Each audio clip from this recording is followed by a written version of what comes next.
Hindi naman ako gumagawa ng kwento. Nagre-react lang ako at nagkokomento. Muli pong nagbabalik ang inyong lingkod, Tagapanood TV. Welcome back po dito sa ating YouTube channel at Facebook page. Bago po tayo magpatuloy, nais ko lang po kayong imbitahan, lalong-lalo na po sa mabagong napadaan lang dito sa ating channel, na mag-subscribe po. I-hit nyo na rin po notification bell para ma-update po kayo sa mga bago pang video na ating ilalabas. At big shout out po sa lahat ng solid supporter ng Tagapanood TV. At lalong-lalo na po sa ating mga silent viewers dyan na patuloy pa rin pong dumadami at nanonood dito po sa ating channel. So simulan na po natin ating reaction video sa araw na to, mga tagapanood. Let's do this! Welcome back sa aking channel. Comedian actor na si Michael V nagsalita na kung bakit mas nagdesisyon siyang mag-guest sa It's Showtime kaysa sa longest running show na Itbulaga sa GMA7. Panuurin at pakinggan ang buong detalye.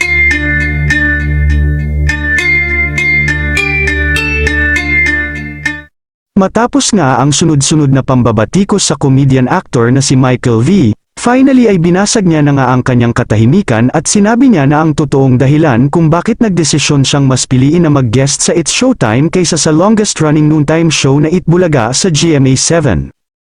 Matatandaan kasi na naglabas ng sama ng loob sa kanya at sa GMA7 ang ilang mga host ng Itbulaga pati ang Tape Incorporated kaugnay sa mas madalas na pagbisita ng ilang artista sa It's Showtime, na imbis sa Itbulaga pumunta at mag-guest ay bakit mas pinipili pa daw nila ang It's Showtime na hindi naman makakatulong sa kanilang network. Base pa sa naging pahayag ng Tape Inc. kamakailan, na bakit mas pina-priority nila ang It's Showtime kumpara sa kanila at bakit parang pinagdadamutan daw sila ng GMA7 na bigyan sila ng mga guest na mga artista, at bakit sa It's Showtime ang bilis nilang pagbigyan, pero bakit sa Itbulaga ang hirap na hirap silang magbigay ng mga guest.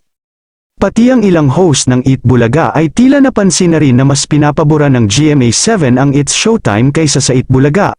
Kabilang na nga dito si Paulo Contis at Betong Sumaya na tila masama ang loob sa kanilang network, lalo pa nang nalaman nila na maging guest kamakailan lang si Michael V sa It's Showtime na talaga nga naman na mas lalo pa nilang ikinagalit, na hindi nga nila napigilan magbigay ng saloobin, na tila patama kay Michael V. So bakit naman po magagalit itong si Betong at Paulo Sumaya kay Michael B, porque hindi nag-guest si Michael B sa Itbulaga nila, masama na loob nila. May choice naman po yung tao kung kanino niya gustong mag-guest. Hindi po ba, mga tagapanood, ano yun, wala na silang karapatan, obligahin na nila yung tao na mag-guest po sa kanila, na i-promote po yung programa nila, gayong ayaw po ni Michael B, dahil sa laki at sa taas po ng respeto niya sa TVJ. Iba po, mga tagapanood, natural po, nire-respeto niya po parehas yan, ginagalang po niya, na ayaw niya pong makisawsaw dyan sa issue. Kasi pag nag-guest nga naman siya dyan sa Itbulaga, sasabihin po nung ibang legit dabar cads na ayan, mas pinipili mo yung fake Bulaga na yan, wala kang utang na loob, nag-guest ka pa dyan. Di po ba, kahit na nakita mo na nasa network ng GMA yung Itbulaga, ginagawa po ni Michael B, hindi po talaga siya nag-guest para lang po walang masabi sa kanya yung mga legit dabar cads na tinatridor niya po o wala na po siyang respeto doon sa TVJ. Hindi po kagaya ninyo si Michael B, Paulo Contes at Betong. Hindi po siya ganun kagaya sa inyo na tatalikuran na lang yung mga kaibigan o mga kakilala, mga tumulong sa karir ninyo, mga ganun po. Para lang makuha ang isang programa na hindi naman talaga kayo nagmamayari. Di po ba, mga tagapanood? Tsaka wag nyo sa kanilang isisi yan. Isisi nyo po dun sa network.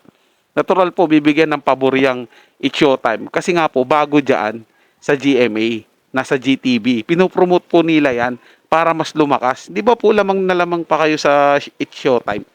Paano pag hindi na kumita yan? Di ba po, yung It's Showtime, walang nanood. At para mapakita din ng GMA sa management ng It's Showtime na sinusuportahan nila yung kinalinga nilang programa. Ganun po yun.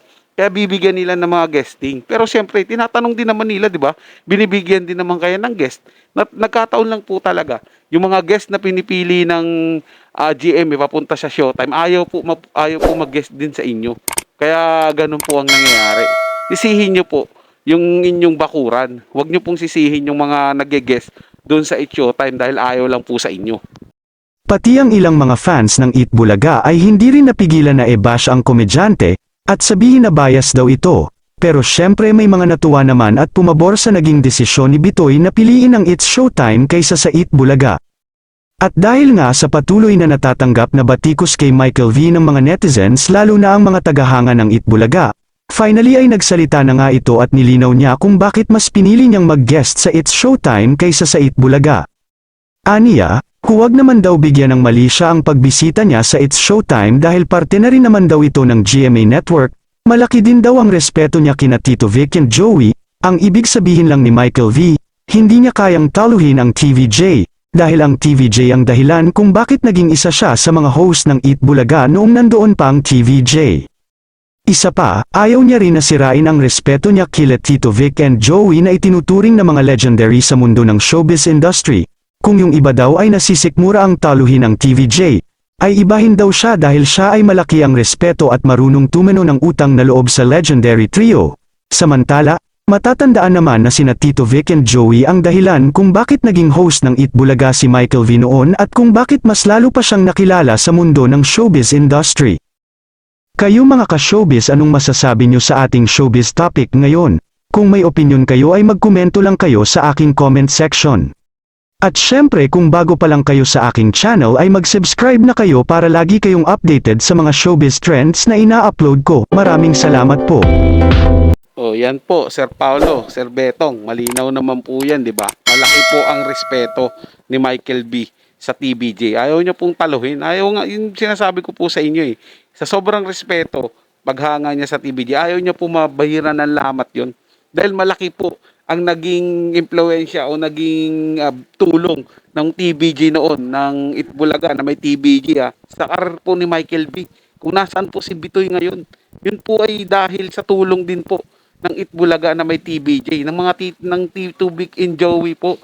Kaya nga po mas pinili niya siya Showtime para hindi po sagasa.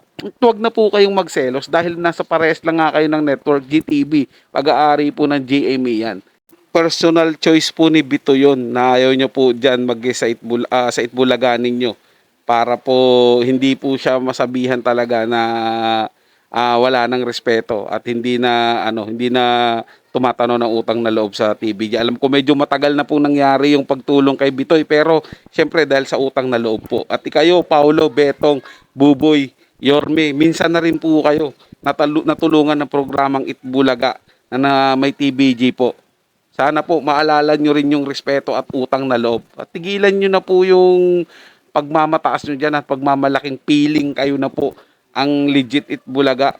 Magkakamali po kayo dahil para po sa aming supporters ng TVJ AAT, kayo po ay peke, mananatili pong peke. So yun lang po mga tagapanood, na may nagustuhan nyo po ang ating paksang tinalakay sa araw na ito. At kung kayo bago lang po na napadaan dito sa ating channel at gusto nyo po yung mga gantong content, huwag nyo po sanang kalimutan na mag-subscribe. I-hit nyo na rin po notification bell para lagi po kayong updated sa mga bago pang video na ating ilalabas. Share, like, and comment din po kayo mga tagapanood, ating yung babasahin at pupusuan. So hanggang sa muli po, ito yung Tagapanood TV.